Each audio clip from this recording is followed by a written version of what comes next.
Estaremos hoy dándole finalización a la estructura y composición de las células bacterianas.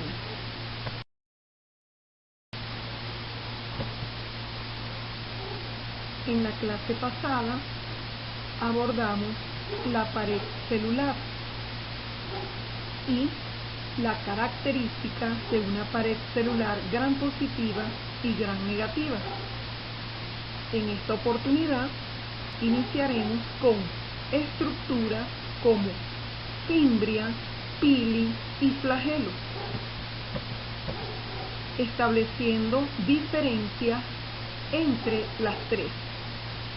El término fimbria o pili están empleados en singular. Fimbria o pelo, pili, pueden ser hasta 1000 alrededor de la célula bacteriana. Si estamos hablando de más de una, quiere decir que son fimbrias, plural. Entonces, la fimbria como tal es un filamento proteico que pueden ser hasta 1000 alrededor de toda la célula bacteriana, pero es un filamento constituido de proteínas, una proteína denominada pilina o proteína A. Son pelos cortos, finos, involucrados en funciones de adherencia a la superficie. En cuanto a la estructura molecular de esta proteína A o pilina, recordemos que son moléculas extrañas al hospedador. Por lo tanto, al ser algo extraño, actúa como antígeno por propiciar una respuesta inmunológica en ese hospedador. Al ocurrir una formación de anticuerpos dirigidos contra esa proteína, que es distinta a las que posee el hospedador, no son propias del hospedador, entonces se dice que tiene una propiedad antigénica, o sea, de propiciar la formación de anticuerpos. Quiere decir que los filamentos proteicos o pilina o proteína A, que le sirve de adherencia a las bacterias que así las posean, estará actuando esta proteína como un antígeno o proteína A. En el caso de las cepas de Escherichia coli, que son patógenas, son todas fimbriadas. ¿Qué quiere decir esto? Que son cepas bacterianas con la capacidad de adherirse a superficies. La Escherichia coli es habitante normal del colon o intestino grueso, pero si son fimbriadas y de forma ascendente puedan llegar a intestino delgado, pues se fijarán y ahí causarán daño. En cuanto al pelo sexual, es mucho más largo que el pelo o los pelos denominados fimbrias. Este pelo sexual o pilisexual es más largo, es más ancho. Vean que a diferencia de las fimbrias son menos numerosos. En las células bacterianas que posean pelo sexual o pelos sexuales irán de 1 a 10 por célula. Ahora, el término sexual no quiere decir que la bacteria a través de este pelo realice una reproducción sexual. No, es simple y llanamente de que ese pelo sexual o estructura de unión es para que pueda tener contacto con otra célula denominada receptora, a la cual ella le va a transferir información genética a través de un plásmido. ¿Qué es un plásmido? Es material genético extracromosomal, o sea, aparte del ADN en donde está la información genética de esa célula, bien, aparte de ese ADN hay información extra del cromosoma extra que se replica independientemente y que se denomina plásmido y es capaz de ser transferido a otra célula durante un proceso denominado conjugación. Entonces la célula que tiene pelo sexual, porque tiene un plásmido para transferir información genética a otra célula vecina, esa célula será una célula donadora, mientras que la que está recibiendo el plásmido se denomina célula receptora, y a través de la obtención del plásmido que contiene información genética, ahí puede venir un gen con la capacidad de sintetizar proteínas como por ejemplo de tipo pilina, y esa cepa bacteriana que antes no producía pilina porque no tenía gen para síntesis de proteína A o pilina, o sea, para formar fimbrias, ahora ha adquirido una capacidad de sintetizar pilina, de formar fimbrias y de adherirse, haciéndose patógena. Vean entonces la importancia de una estructura para que la bacteria pueda adquirir una capacidad patogénica. Finalmente, el flagelo es un filamento proteico, la proteína se denomina flagelina, y como es capaz esa molécula proteica de inducir una respuesta inmunológica en ese hospedador, porque es una molécula proteica distinta a ese organismo, se van a generar anticuerpos para tratar de neutralizarlo, y esa inducción a una respuesta inmunológica, entonces porque esa flagelina está actuando como algo extraño o antígeno, y esta flagelina o filamento proteico del flagelo se denomina antígeno H. El flagelo está involucrado en la motilidad o desplazamiento o motilidad de esa célula bacteriana.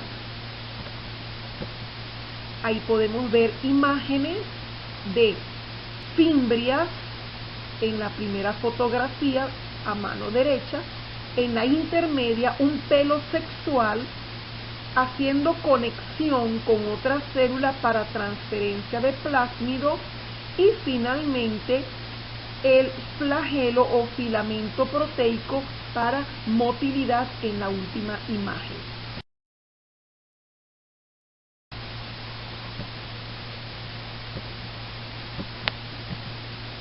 De acuerdo a la disposición de los flagelos, las bacterias pueden adoptar un nombre. Entonces, si el flagelo se encuentra en un extremo, esa flagelación se va a denominar flagelación polar o monotrica. Trica es de pelo, mono de uno. O sea, un solo flagelo en uno de los extremos, en un polo.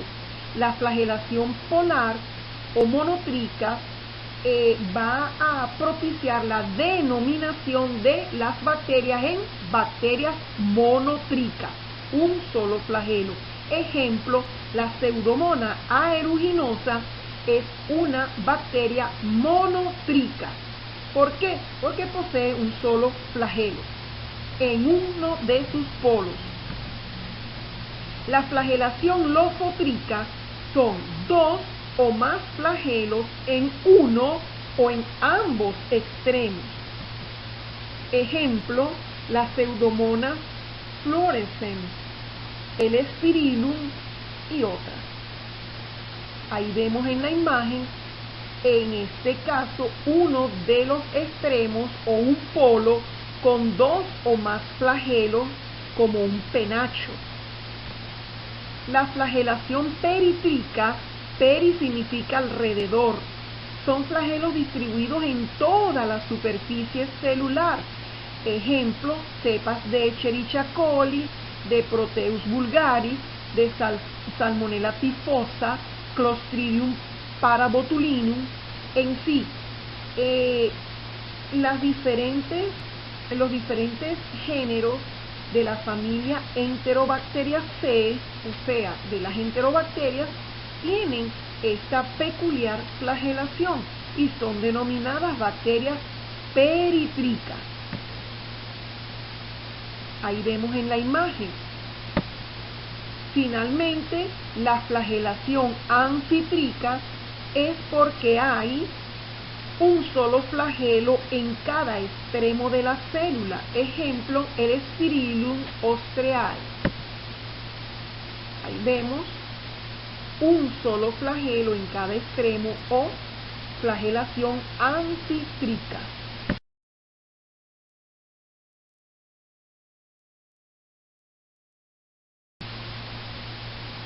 Vemos en esta imagen la clasificación de las bacterias por la disposición y número de flagelos. Vean, la monotrica en la letra A, la anfitrica en la letra B, un solo flagelo en ambos extremos, la lofotrica, un penacho, dos o más flagelos en un extremo, y la letra D, la peritrica, en donde hay flagelos distribuidos en toda la superficie de la célula bacteriana.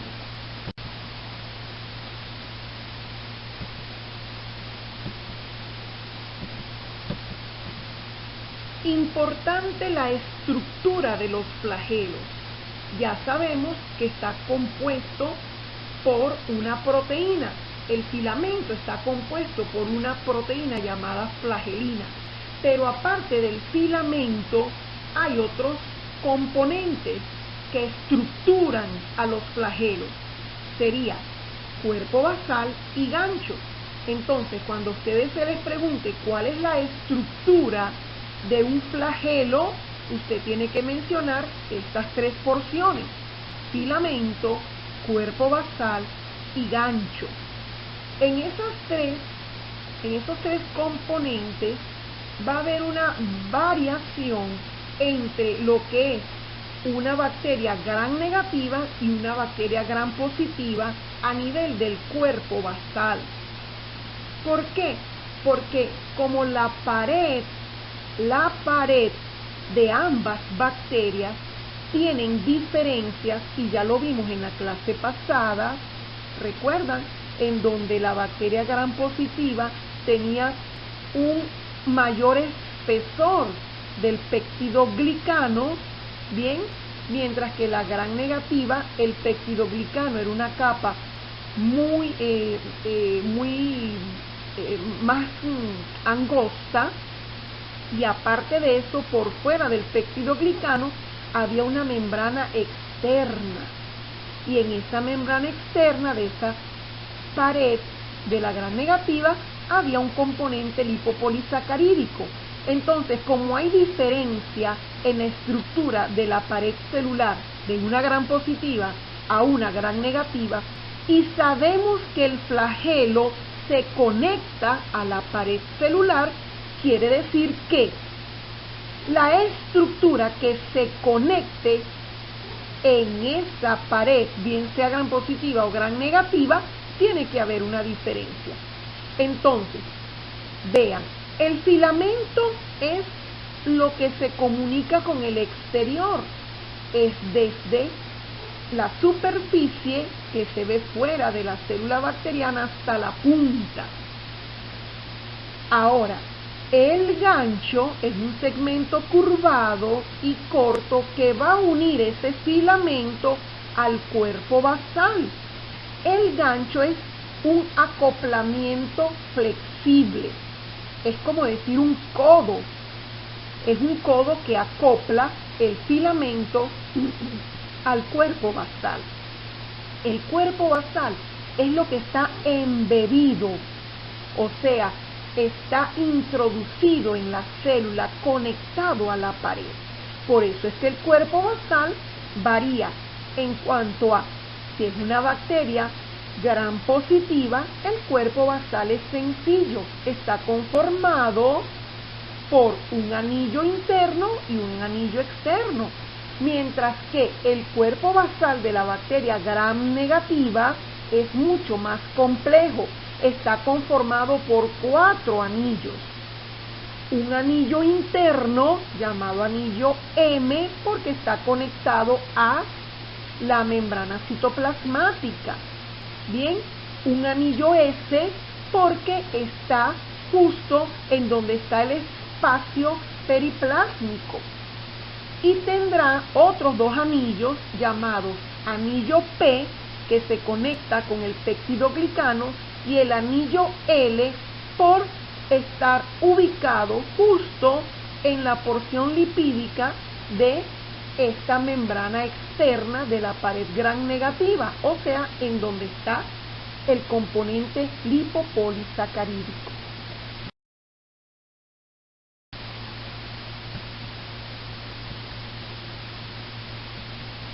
Aquí vamos a ver unas imágenes para poder visualizar la estructura.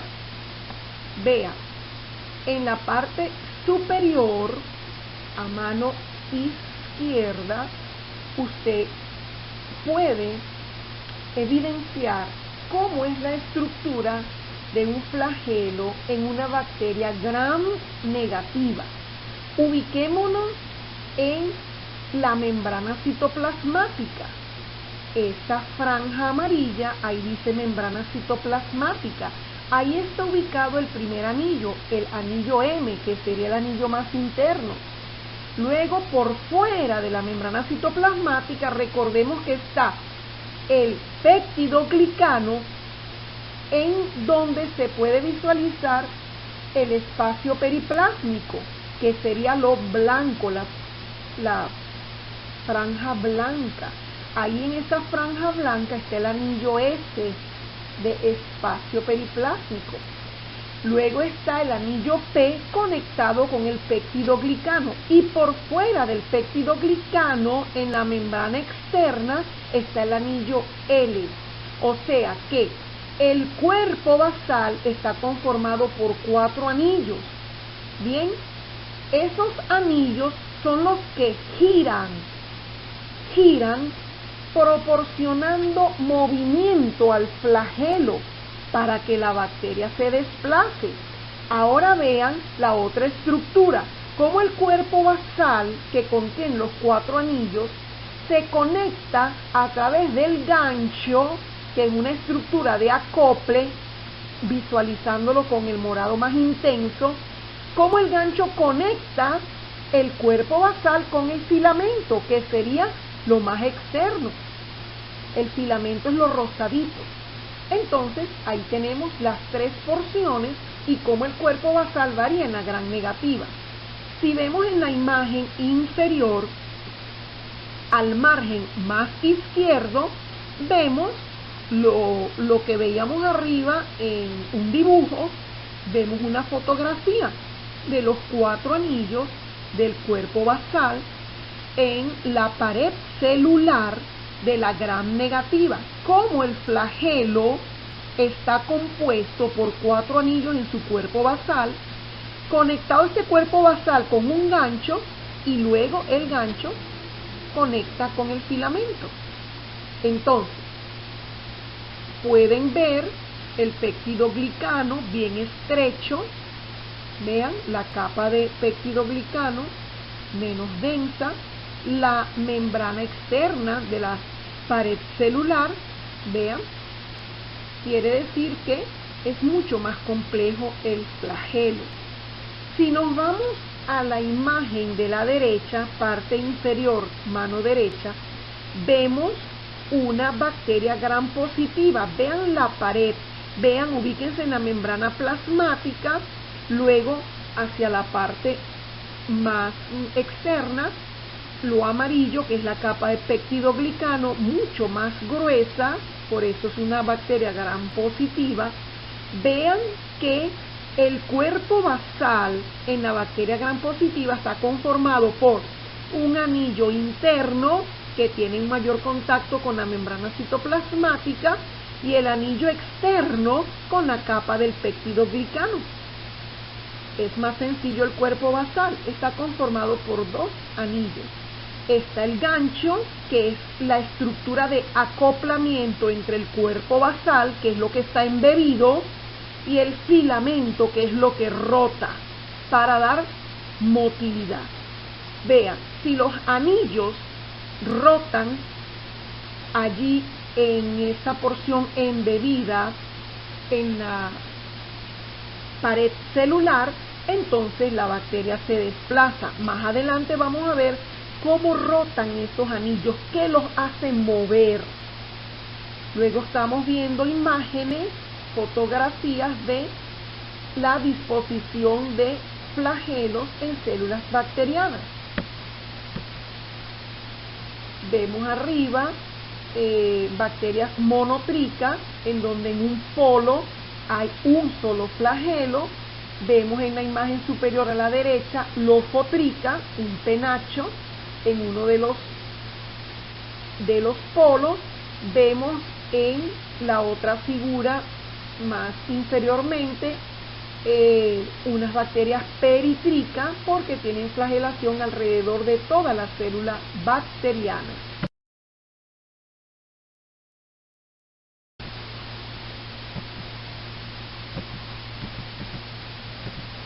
¿Cómo es el mecanismo de acción flagelar? Los anillos tienen que rotar, y recuerden que los anillos están en el cuerpo basal. Ahora, cuando ustedes estén viendo metabolismo bacteriano, vamos a ver cómo la bacteria, a nivel de la membrana citoplasmática, hay expulsión de hidrogeniones al exterior de la célula bacteriana, de manera de garantizar un gradiente eléctrico a lo largo de toda la membrana citoplasmática para producir ATP, y con la salida de estos hidrogeniones, pues hacen que roten los anillos para motilidad. O sea, no se requiere ATP, pero posteriormente podemos ver cómo para la rotación antihoraria, o sea, en contra de las agujas del reloj, cuando la bacteria requiere hacer desplazamientos hacia adelante o corridas hacia adelante, requiere ATP, y el flagelo va a rotar en sentido contrario a las agujas del reloj. Bien, las bacterias nunca sus desplazamientos son totalmente derechos. Ellas van como desplazándose siempre más hacia un lado, nunca en línea recta, pero sí hacia adelante tendría que ser la rotación en contra de las agujas del reloj, y requiere de ATP. Ahora, cuando la rotación es en el mismo sentido de las agujas del reloj, hay un cese del movimiento hacia adelante y la bacteria da una voltereta. ¿Cuándo se genera ese cese del desplazamiento continuo hacia adelante? Bueno, cuando en ese medio hay, por ejemplo, la adición de algún químico, una sustancia química, un antibacteriano, un compuesto detergente, que hay algún cambio en el pH, entonces ellas eso lo perciben y pues inmediatamente detienen el movimiento, la rotación antihoraria, y lo hacen ahora en el mismo sentido de las agujas del reloj y dan una voltereta y cambian de dirección. Entonces, las corridas hacia adelante o el hecho de que dé volteretas controladas es porque puede haber o repelentes que la hagan hacer unas vueltas en sentido horario o en el mismo sentido de la aguja del reloj para alejarse de la acción que esté en ese medio que las hace repeler, o puede haber químicos atrayentes que las hacen dirigirse en sentido hacia adelante. Ahí tenemos la imagen cuando ellas se dirigen hacia adelante o cuando hay un cambio en la rotación de los anillos y da voltereta. En general, los movimientos de las bacterias entonces se deben a los flagelos, o sea, movimientos flagelares, gracias a que el filamento gira. ¿Por qué? Porque hay unos anillos en el cuerpo basal que están rotando, ¿bien? Pueden ser los movimientos de flexión y de giro en el caso de aquellas bacterias que poseen un filamento axial, estructura que va a lo largo del cuerpo celular, en el caso de las espiroquetas, que permiten que ese filamento se acorte y se extienda, dándole un desplazamiento a la bacteria. O finalmente la bacteria puede desplazarse por deslizamiento, porque genere sustancias que secrete de tipo polisacarídicas y haga un colchón, y sobre ese colchón que ella secreta de componente polisacarídico, pues ellas pueden flotar y deslizarse. Generalmente este tipo de desplazamiento por deslizamiento la podemos ver en bacterias de importancia en el ambiente ecológico. Ejemplo, el Myxococcus y el Flexibacter en ambientes acuáticos.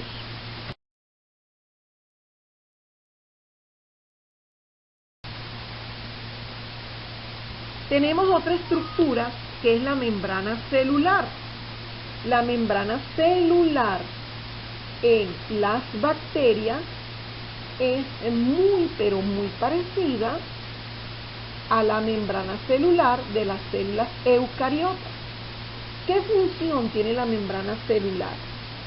¿Todas las bacterias o todas las células bacterianas tienen membrana celular? Claro que sí. ¿Todas las células bacterianas poseen fimbria? No. ¿Todas las células bacterianas poseen flagelo? No. ¿Todas las células bacterianas poseen pelo sexual? No. Entonces, habrán estructuras que las poseen ciertas cepas o especies bacterianas y habrán otras estructuras que sí son vitales y comunes en todas las células bacterianas. En este caso, la membrana celular está en todas las células bacterianas. ¿Qué función tiene? Transporte selectivo de sustratos, vean, que pasen del exterior al interior. Barreras selectivamente permeables para facilitar la incorporación de nutrientes, valga la redundancia, incorporación al interior de la célula, o la eliminación de desechos al exterior. La otra función de la membrana celular es que participa en la generación de energía. Eso lo vamos a ver en las clases siguientes de metabolismo bacteriano. Como en la membrana celular se da una generación de un potencial eléctrico estilo batería de carro, bien, un diferencial electroquímico, tanto interno como externo, que los separa, es la membrana celular, que se carga y facilita la producción de ATP. O sea que en la membrana celular se produce ATP, se produce energía. ¿Ok? Aparte de eso, la membrana celular participa en la división celular. Recordemos que la célula bacteriana se divide por fisión binaria. ¿Qué significa eso? Ella multiplica sus componentes internos y se divide en dos células hijas con igual material que la que le dio origen.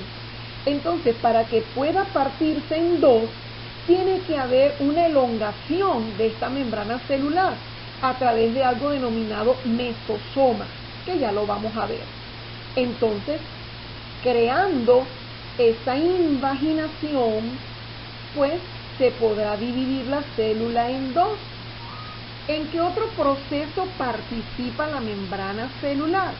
En el proceso de respiración, aeróbica o anaeróbica, en el proceso de fotosíntesis para aquellas bacterias que poseen pigmento y realizan fotosíntesis, también para la síntesis de lípidos y de constituyentes de pared.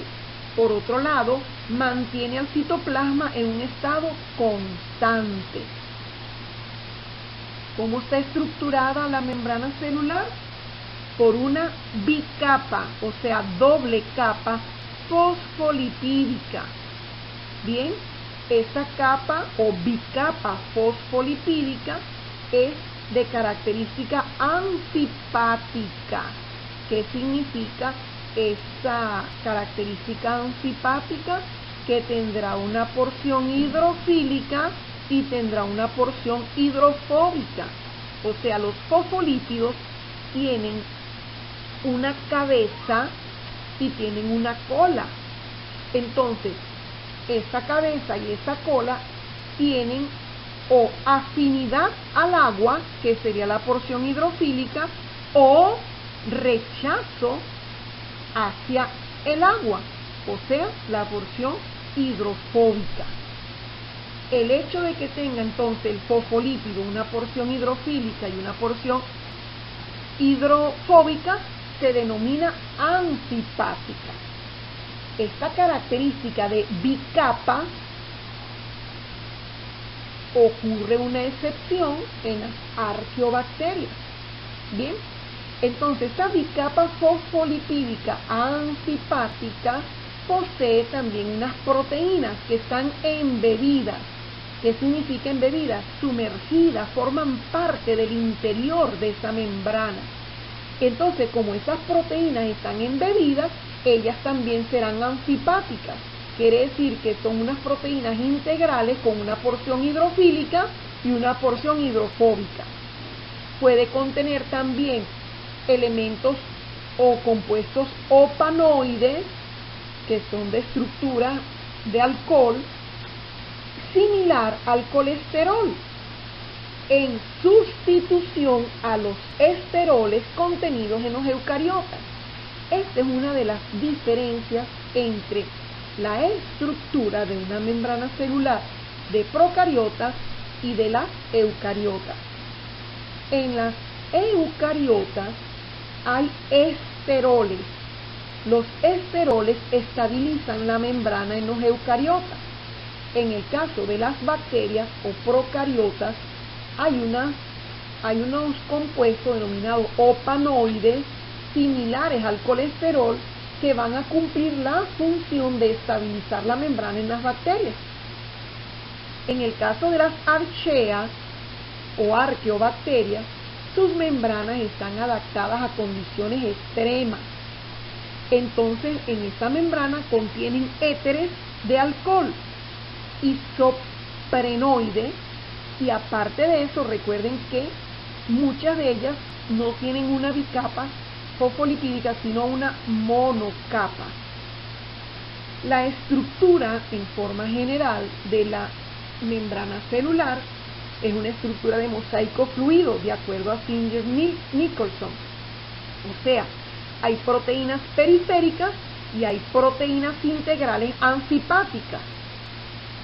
Y finalmente hay carbohidratos en la superficie externa de las proteínas de membrana.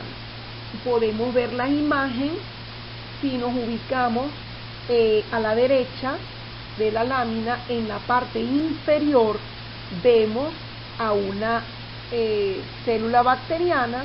Vean la membrana celular con los fosfolípidos. Vean que tienen una cola que se conecta la cola de un fosfolípido con la cola del otro fosfolípido.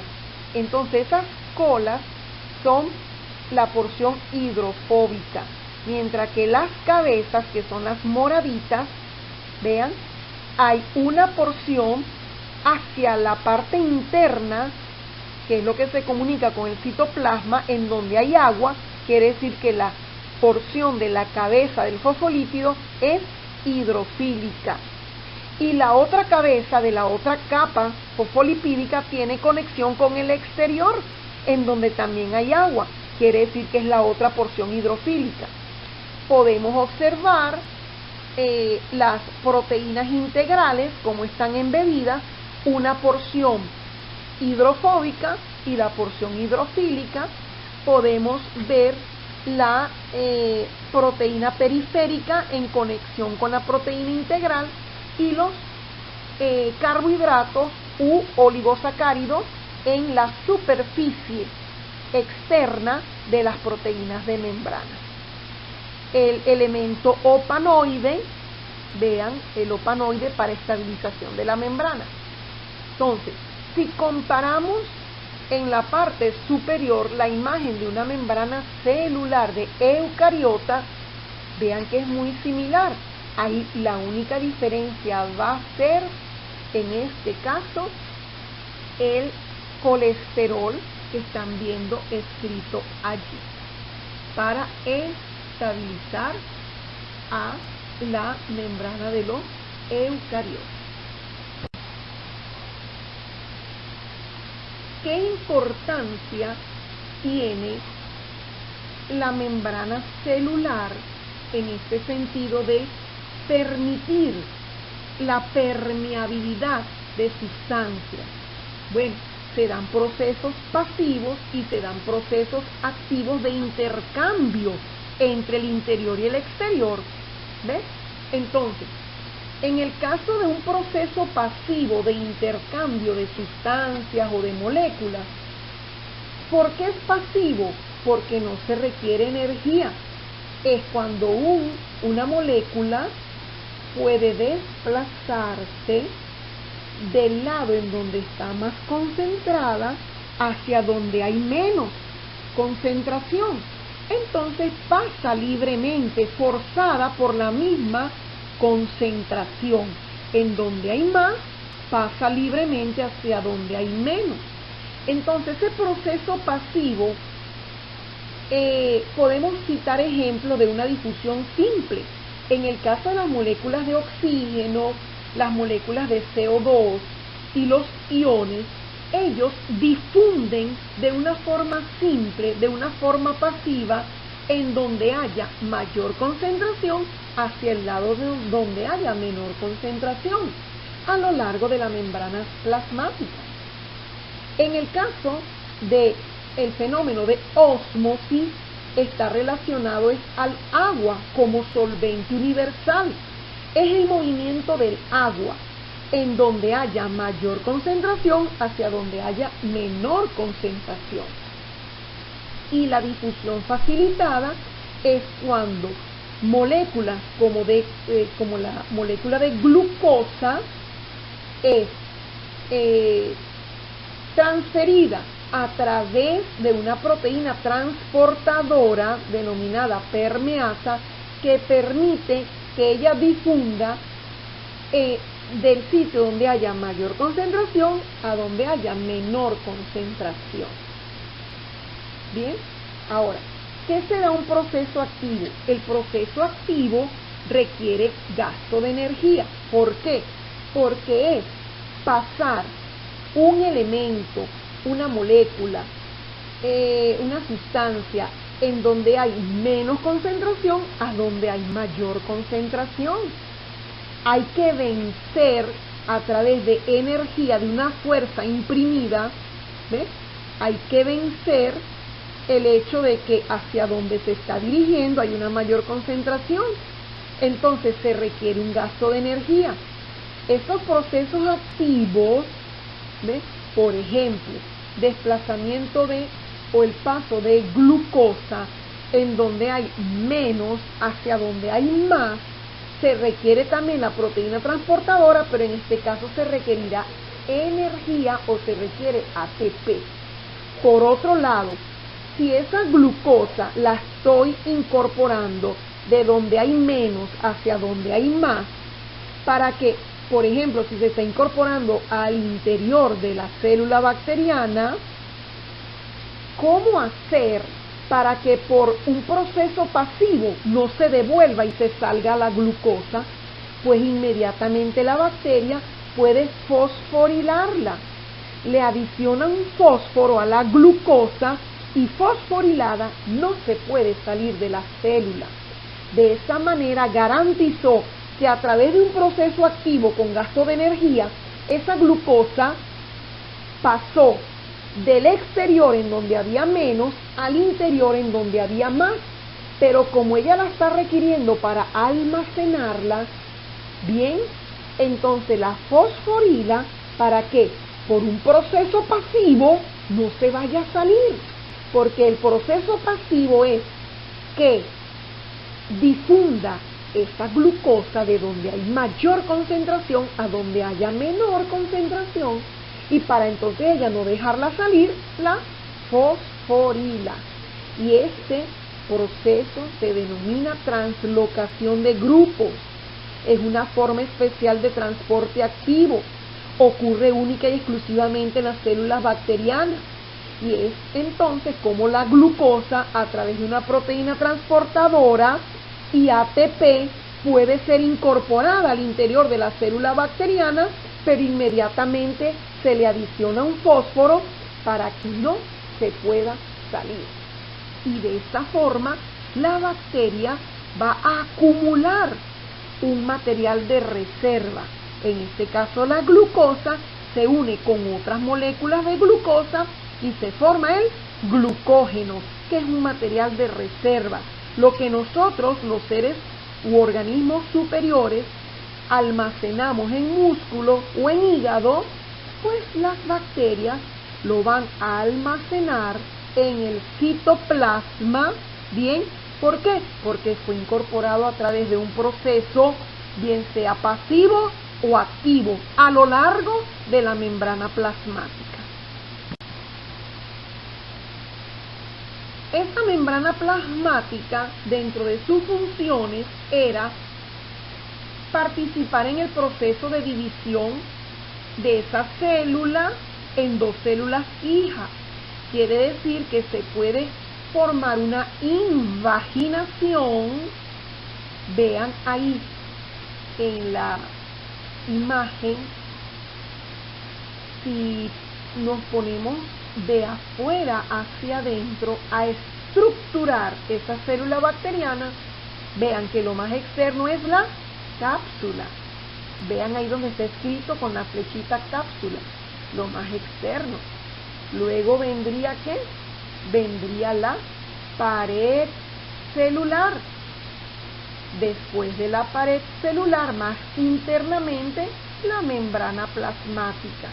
Vean la membrana plasmática como invagina hacia el interior, o sea, hacia el citoplasma, a través de una estructura denominada mesosoma. La invaginación de la membrana plasmática o citoplasmática genera una vesícula y eso se denomina mesosoma. ¿Qué pasa cuando se forma esa vesícula? Esa vesícula se amplía y puede tocar el otro extremo y de esa manera parte en dos a la célula inicial, en dos células hijas, en donde ambas células originadas pues van a contener material genético.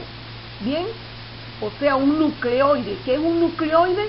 Algo semejante a un núcleo, porque recordemos que las células bacterianas o procariotas no tienen un núcleo definido, porque no está el componente genómico delimitado por una membrana nuclear.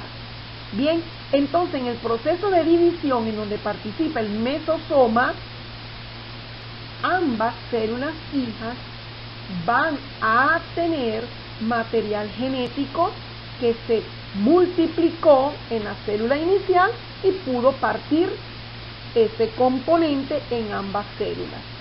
El hecho de que aumente la superficie de la membrana plasmática, pues permitirá que haya una mayor actividad metabólica. Recordemos que en la membrana plasmática se sintetizan lípidos, se realiza procesos fotosintéticos y procesos de producción de energía o ATP. Y pues permite también mejorar los procesos secretorios. ¿Qué hay en lo más interno de la célula bacteriana? El citoplasma o matriz citoplasmática. Recordemos que las bacterias carecen de orgánulos limitados por membranas unitarias.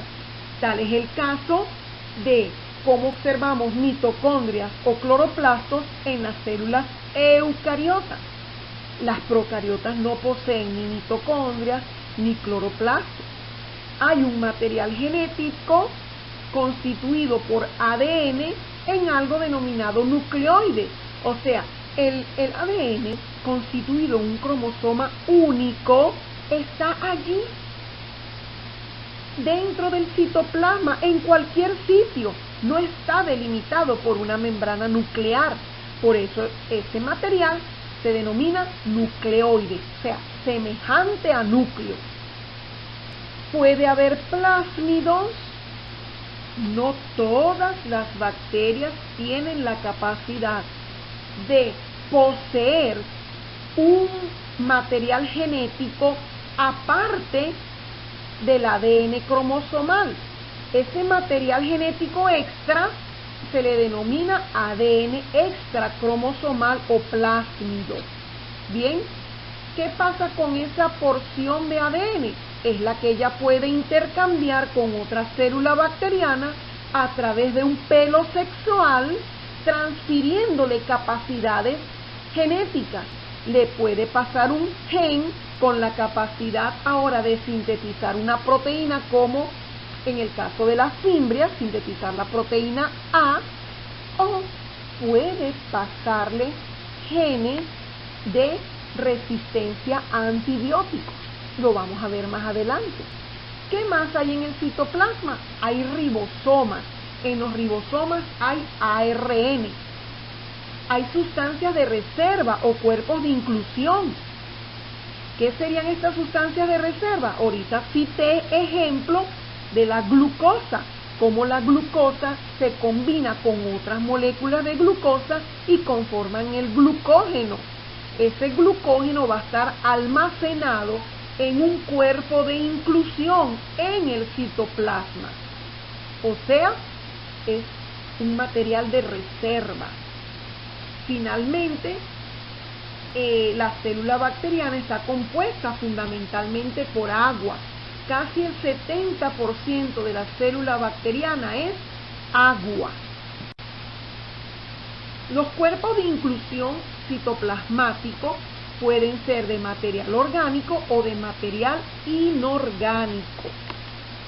Si hablamos de los cuerpos de inclusión de material orgánico, podemos citar el ejemplo de los gránulos de polibeta hidroxibutirato y los gránulos de glucógeno.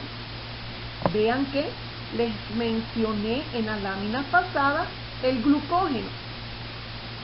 En el caso de las inclusiones citoplasmáticas por gránulos de glucógeno, el glucógeno es un polisacárido. No es más que unidades de glucosa que son reserva de carbono y energía que se forma en un exceso de carbono y son almacenadas en el citoplasma. Ejemplo, bacterias fotosintéticas tienen la capacidad de conformar estos gránulos de glucógeno. En el caso de los gránulos de polibeta hidroxibutirato, son inclusiones citoplasmáticas lipídicas. Bien, son polímeros de reserva de carbono y de energía.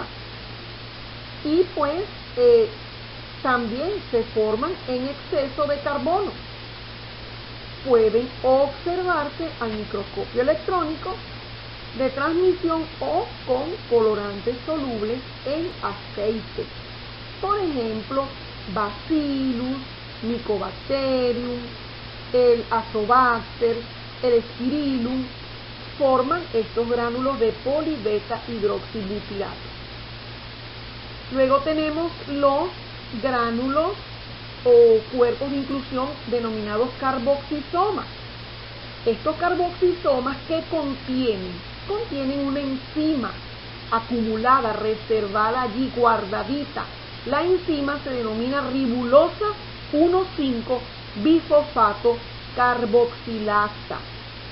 Esa enzima es necesaria para aquellas bacterias que utilizan el CO2 como fuente de carbono. Bien, lo vamos a ver en los procesos fotosintéticos. Estos carboxisomas son vistos en las bacterias de tipo cianobacterias y las bacterias nitrificantes. En el caso de las vacuolas de gas, estas vacuolas de gas es un material que le permite a la bacteria la capacidad de flotar en ambientes acuáticos, para ellas estar más en la superficie, en donde haya una mejor iluminación y puedan realizar procesos fotosintéticos. Luego, los cuerpos de inclusión de material inorgánico, podemos ver, ejemplo, los gránulos de polifosfato o gránulos de volutina. Estos gránulos de volutina son llamados también gránulos metacromáticos. ¿Ves? Son gránulos de polifosfato. Es nada más que una reserva de fosfato que se pone en evidencia con una tinción con el azul de toluidina. Al combinarse con el polifosfato da un color violeta rojizo. Entonces ese fenómeno se denomina metacromasia, y los gránulos que así se tiñen se denominan generalmente gránulos metacromáticos. Bien, no es más que una reserva de fosfato. Ahora, los gránulos de azufre son reserva de sulfuro de hidrógeno. Ejemplo, bacterias quimiolitotrofas y fototróficas que oxidan el ácido sulfídrico hasta azufre. O sea, este último forma acumulaciones restringentes y visibles al microscopio. El azufre puede ser oxidado nuevamente para producir sulfato, y de esta manera desaparecerían las inclusiones. Pero cuando el azufre está almacenado, entonces hay una observación de una inclusión de forma restringente. Los ribosomas, que están en la matriz citoplasmática, participan en los procesos de síntesis de proteínas, mientras que los que estén más en conexión con la membrana citoplasmática estarán ligados a la estructuración de los componentes celulares. Entonces, los ribosomas, si nosotros los sometemos a un proceso de ultracentrifugación, podemos obtener un coeficiente de sedimentación señalado ahí con la letra S. La letra S significa coeficiente de sedimentación, y pues tiene una medida de 70S, que si los subdividimos o vemos las subunidades que conforman este coeficiente, serían 50 y 30S. Eso matemáticamente no es una suma. Ah, no, 50 y 30 da 80, no es 70S, no. Es la sedimentación por ultracentrifugación que se dan esas subunidades, no es una suma matemática. Entonces, los ribosomas de los procariotas son 70S, mientras que los ribosomas en las células eucariotas son 80S. Finalmente, el nucleoide tiene una composición de un 60% de ADN, hay ARN y pequeñas cantidades de proteínas que facilitan el plegamiento del ADN, pero no son de tipo histona, como ocurre en la estructuración del ADN de la célula eucariota. Bien, hay bacterias que tienen la capacidad de formar endosporas, que finalmente son liberadas al medio y se denominan esporas bacterianas. El proceso entonces de formación de esporas o liberación de esporas se denomina esporogénesis, o sea, nacimiento de la espora, génesis de una espora.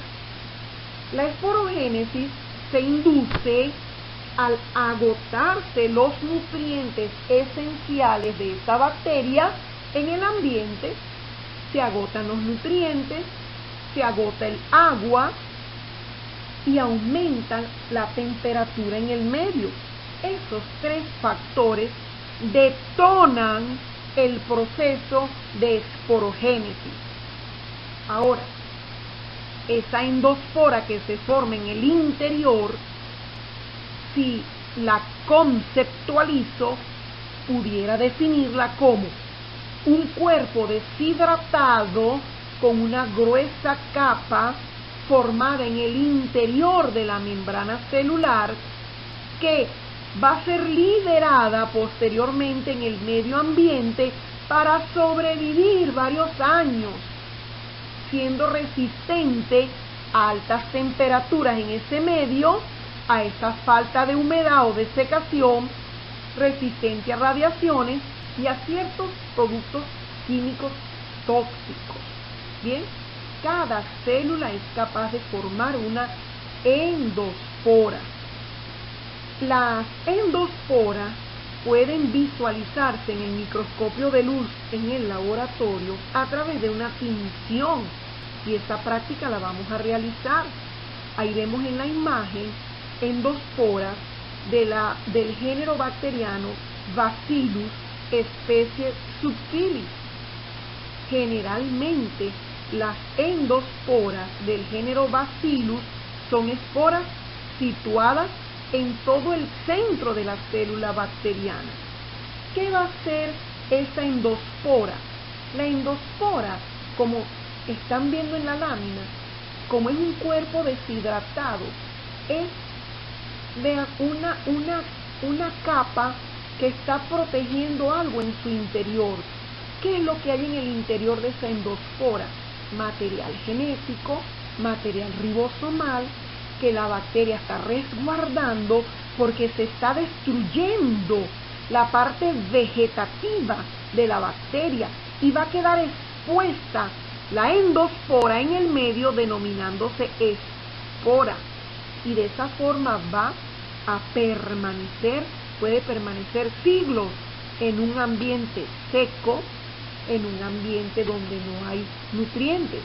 Pero esa espora, en lo que el viento la alza, en lo que ella pueda trasladarse a través del aire o en ese medio llegase en algún momento a existir agua y nutrientes, o por, como ya les mencioné, por el aire, ella desplazarse vía aerógena y llegar a una herida en donde hay sangre, en donde hay líquidos, en donde hay un pH, en donde hay nutrientes, esa espora con esas capas empiezan a reblandecerse, bien,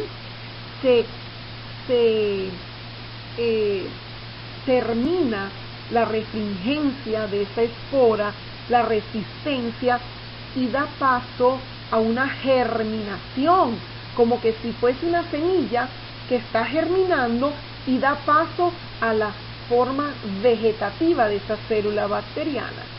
Entonces, la espora se da, o el proceso de esporogénesis, por tres factores.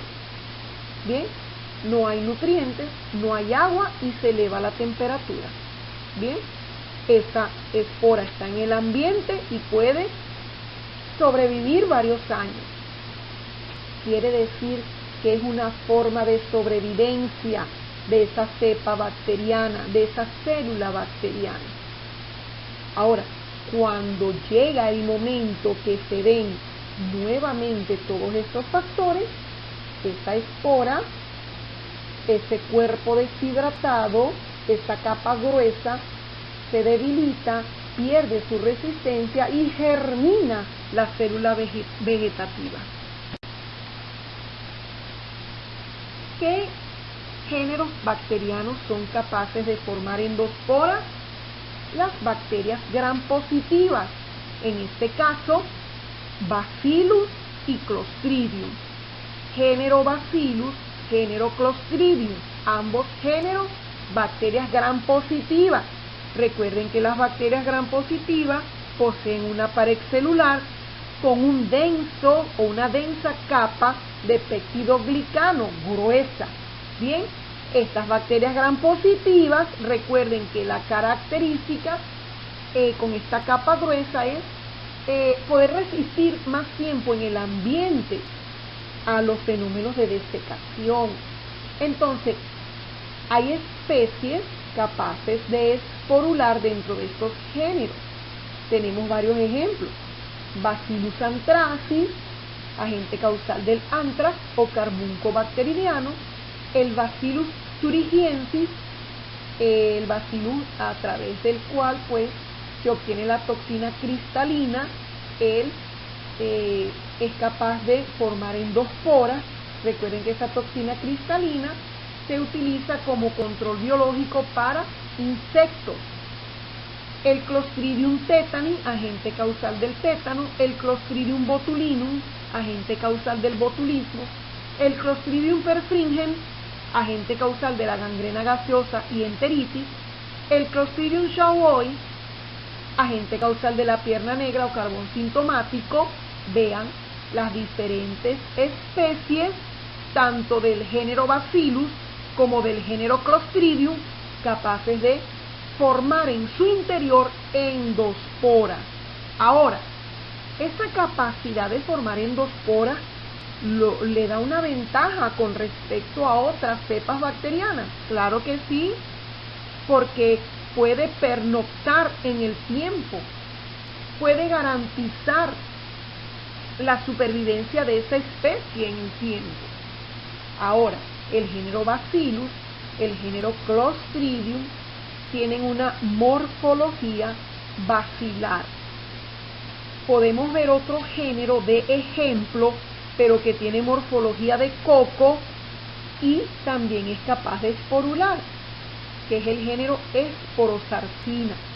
Pero la Esporosarcina es de vida libre en el agua, en el ambiente. Ella no es patógena, quiere decir que no es de importancia veterinaria. Las especies que sí van a ser, o los géneros que sí van a ser de importancia veterinaria porque son patógenos, va a ser Bacillus y Clostridium. Ubicación de la espora o de la endospora en el interior de esa célula bacteriana. Una ubicación central, una ubicación subterminal y una ubicación terminal. Generalmente, el género Bacillus, la endospora se ubica de forma central, mientras que el género Clostridium, una de las características es la ubicación de su endospora en la porción subterminal o terminal. Cuando la posición es terminal, la apariencia de ese bacilo en el microscopio es como de una baqueta o un palo de fósforo, en donde se ve el palito es el bacilo y la punta esférica sería la endospora ubicada en su porción terminal. Una baqueta es un elemento o un instrumento o con lo que se toca un instrumento que sería una batería, ¿ve? Entonces con las baquetas con que se tocan las baterías, ¿ve? Usted ve una baqueta, es un palito con una porción globosa al final. Bueno, esa misma apariencia la tiene una endospora del género Clostridium. Partes de la espora. Está conformada desde lo más externo a lo más interno por el exosporio, denominado también exosporium, que es una capa delgada. Luego le sigue la cubierta de la espora, que está conformada por varias capas proteicas. Luego el córtex, en donde se acumula peptidoglucano. El córtex es un peptidoglucano modificado, ¿bien? Y allí se acumula un material que le da la resistencia a la espora. Luego está la pared de la espora y finalmente el protoplasto, que contiene ribosomas y el nucleoide. A la pared de la espora podemos decir que es el protoplasto, ¿ves? Y al protoplasto, propiamente dicho, es lo que está conformado por la membrana plasmática y por la matriz citoplasmática. Recordemos que en esa matriz citoplasmática es en donde se lleva el contenido ribosomal y parte del nucleoide o material genético. Ahora vamos a visualizar estas 5 partes de la espora en el proceso de esporogénesis. Ahí vemos unas imágenes de localización de la endospora, si es central, subterminal o terminal. Vean, cuando es central tenemos el ejemplo del bacillus, y cuando es subterminal o terminal, el género Clostridium. ¿Cómo es la forma o la morfología de esa endospora y su localización? En la imagen central, en la parte inferior, vemos una localización terminal. Vean que pareciera un palito de fósforo o una baqueta con que tocamos una batería. Mientras que si ubicamos la imagen a mano derecha, es una localización de la endospora subterminal. Y si localizamos la imagen a mano izquierda, sería la localización central. Esta imagen o esta estructura de la endospora se puede visualizar en el microscopio de luz en el laboratorio a través de una tinción.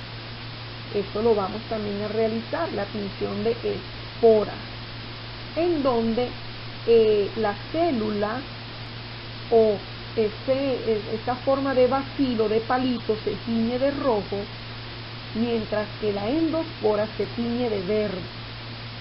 Eso lo vamos a ver luego en el laboratorio. Ahí vemos las diferentes fases de la esporogénesis o esporulación.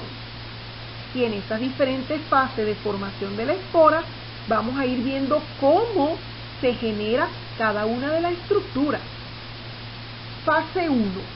En la fase 1 se forma el filamento axial de material nuclear.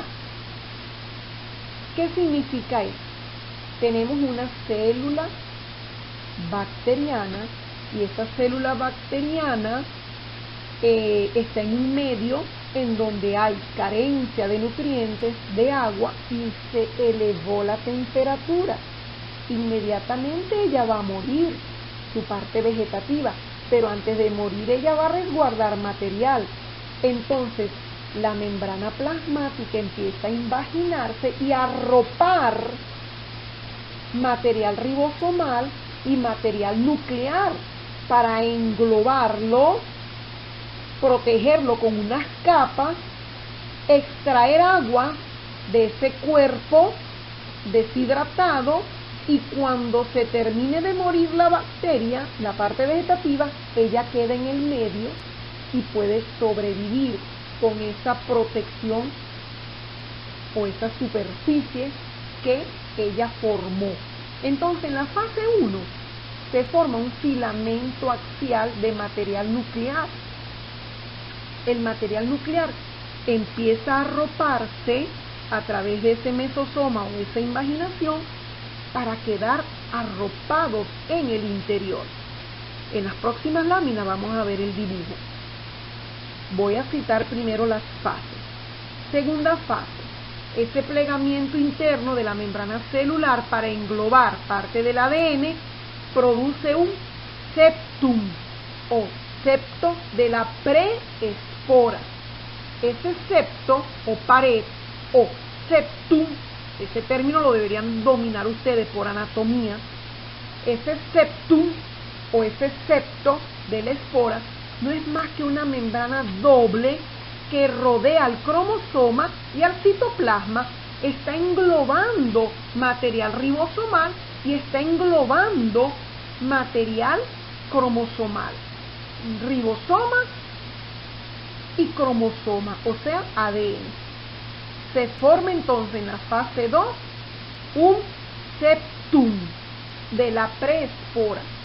En la fase 3 la membrana continúa creciendo y engloba a la espora inmadura con una segunda membrana. Entre ambas membranas se deposita una capa gruesa de peptidoglicano. Vea entonces cómo ya se está dando paso al córtex, en donde en el córtex se deposita peptidoglicano. ¿Ves? Porque está formándose una doble capa de membrana. En la fase 4 ya está el córtex propiamente dicho entre las dos membranas, y en ese córtex, en donde hay una capa gruesa de peptidoglicano, se acumula un material de calcio y ácido dipicolínico. Ambos conforman el dipicolinato de calcio. Y señores, créanme que el dipicolinato de calcio es el que le da la resistencia en el medio a esa espora. ¿Estamos claros? Es lo que contiene el córtex, en este caso el dipicolinato de calcio, lo que le da la resistencia. En la fase 5 se forman unas cubiertas de proteínas, ¿ves?, por fuera de ese córtex. En la fase 6 ya vemos la maduración de la espora, y en la fase 7 hay unas enzimas líticas, o sea, que producen lisis o destrucción de esa cubierta o esporangio, y queda libre la espora en el medio. Aquí vemos la imagen. Nos vamos en la parte superior central, como tenemos una célula, la célula como a través de la membrana citoplasmática se invagina formando un mesosoma que divide a la célula en dos células hijas. ¿Ves? Se dividió la célula, vean cómo participó a través de un mesosoma la membrana citoplasmática, como ahora esas células hijas tienen igual material genético. Nos vamos entonces hacia la parte derecha de la lámina, como una de esas células ahora en un ambiente de desecación, de falta de nutrientes y de alta temperatura, va a formar una endospora. Vean, lo más externo es la pared celular pintada de azul. Luego tenemos la membrana plasmática pintada de verde, y cómo esa membrana plasmática invagina y se forma un filamento axial. ¿Ven lo rojo en la matriz citoplasmática, que es el cromosoma o ADN? Vean cómo el mesosoma alcanza al material cromosomal o ADN y hace un filamento axial, va a formar, va a arropar y va a englobar material genético, y ya en esa segunda fase se forma el septum o formación de pared del septo de la preespora. Ve cómo ya se englobó material. En la tercera fase hay la inclusión de la preespora, en donde se están formando las membranas que van, la doble membrana, y en esa doble membrana un depósito de peptidoglicano para formar el córtex. Y Vean, fase 4, formación del córtex. Luego hay acumulación del biticolinato de calcio en este córtex, bien, que es lo que le da la resistencia. Hay síntesis de una cubierta por fuera del córtex, que es el exosporium, un esporangio, que posteriormente, eso lo vemos en la fase 5, síntesis de la cubierta. Luego en la fase 6, finalización de la síntesis de la cubierta con un aumento de la refractilidad y la termoresistencia de esas endosporas, y hay una lisis en la fase 7 del esporangio a través de unas enzimas y queda la espora libre, conformada por sus diferentes capas: el exosporium, la cubierta de la espora hacia lo más interno, el córtex y el protoplasto. ¿Qué era el protoplasto? Este término ya nosotros lo hemos hablado. El protoplasto no es más que el citoplasma recubierto por la membrana plasmática. Esa es la porción más interna. Y con esto finalizamos lo que es la esporogénesis y en las diferentes fases cómo se forma cada estructura de la espora. ¿Qué es germinación? Bueno, la finalización del estado de reposo de la espora. ¿Por qué? Porque ahora en ese ambiente hay nutrientes, hay agua, y entonces esa espora empieza a hidratarse.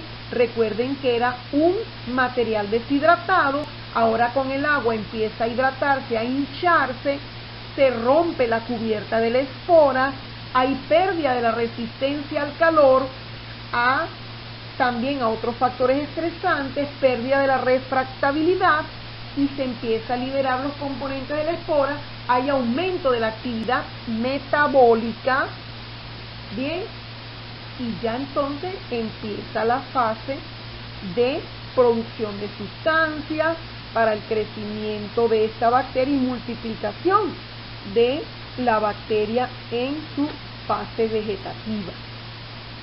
¿Ok? Entonces, los pasos previos a la germinación es una activación, porque están los elementos acordes para que finalice el reposo de esa espora, y una vez que germina, pues crece la célula bacteriana con actividad metabólica.